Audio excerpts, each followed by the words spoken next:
Our affirmation today, to start with, is I believe my prayers will be answered, and they are. This morning, I wanted to continue talking. As you know, the last couple weeks and for the next several weeks, we're talking about truth. And we, as New Thought students, we're also truth students, so we're seeking the truth. And of course, this is a very, very important thing to have in your mind, because I'm sure we all encounter people who will pray for something and then walk away saying, oh, but it'll never happen. I'll never get that. It's always going to be the worst case scenario. And so, as New Thought students, we know to try to, reel that person back in and say, well, no, you've just asked this. You have to believe in it. If you don't believe in it, how on earth can you expect God to believe in it to give you this thing that you seek? So it's very important that as truth students, as New Thought students, that we believe our prayers will be answered, and they are. Our question last week had to do with, do I put my belief into practice? So the homework assignment for the week was to look at the things that you do and the things that you say, and are you putting your belief into practice?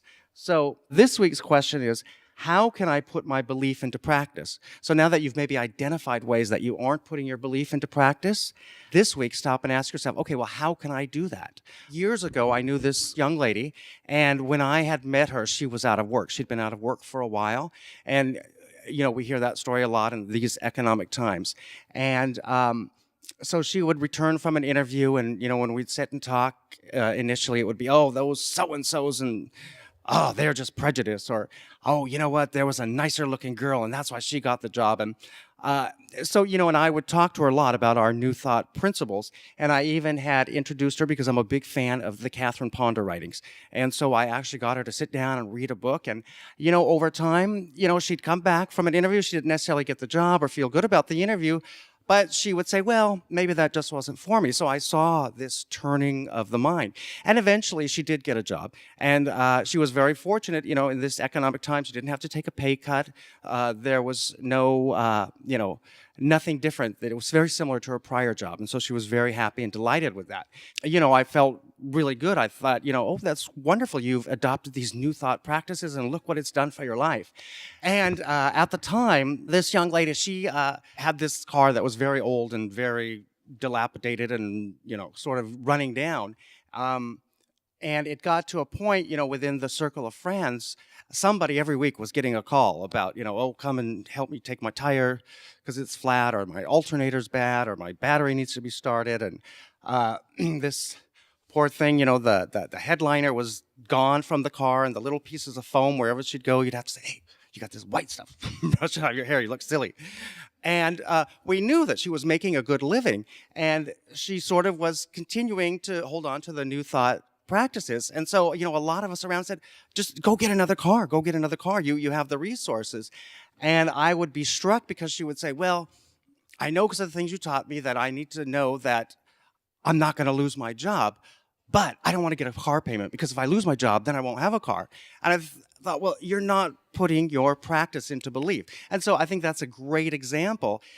If we will say to ourselves and truly believe, I'm not going to lose this job, God is going to take care of me, then you have to act on your belief. Your belief system has to be put into practice. So go and get the car, or, whatever it's needed. I mean, this is just one example.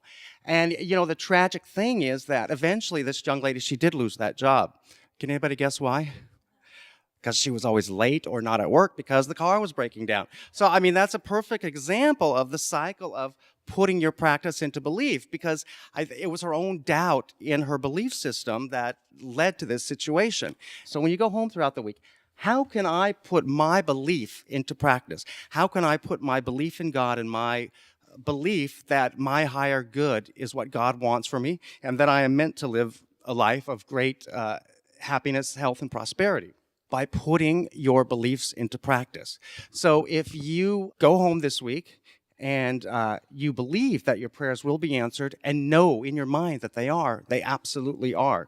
And so the good news, because we are the Good News Church, the good news is that through practice and belief, as students of truth, we can achieve a mastery of the truth principles, because that's our end goal here. As we go through this, we want to become master of truth principles, not only for our own selves, but so that Every act and deed and word that we say is a great example to other people so that other people can learn this and other people can share this. And so other people can have lives of great happiness, health, and prosperity. So we can achieve a mastery of the truth principles, leading us to truly fulfilled and happy lives. So think about that this week as you go home, that as truth students, it's all there for us. We just, first of all, have to believe in your prayers and believe that they will be answered. So just look around you. Don't feel obligated to say, oh my gosh, I got to change my whole way of being, because we'll do this in steps. But look around and say, if this week you identified things that you do that don't support your belief system, if you're doing things contrary to what your beliefs are, then that's possibly a good reason why your prayers aren't being answered, or they're not being answered in the way that you're hoping for.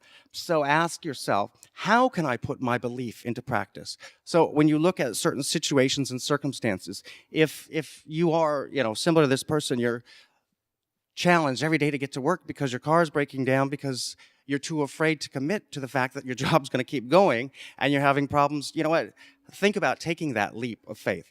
If your bank account is low, but you don't want to help the neighbor out because you're worried that you'll be short, take that leap of faith and know that the prosperity cycle is going to work. So again, how can I put my belief into practice? So take that with you this week. And again, the good news is that through the practice and belief as New Thought students of truth, we can achieve the mastery of the truth principles. And that will be leading us to a truly satisfied and happy life. And it's available to you, and it's available to me, it's available to all of us. We just have to reach out and grasp it and take control of it.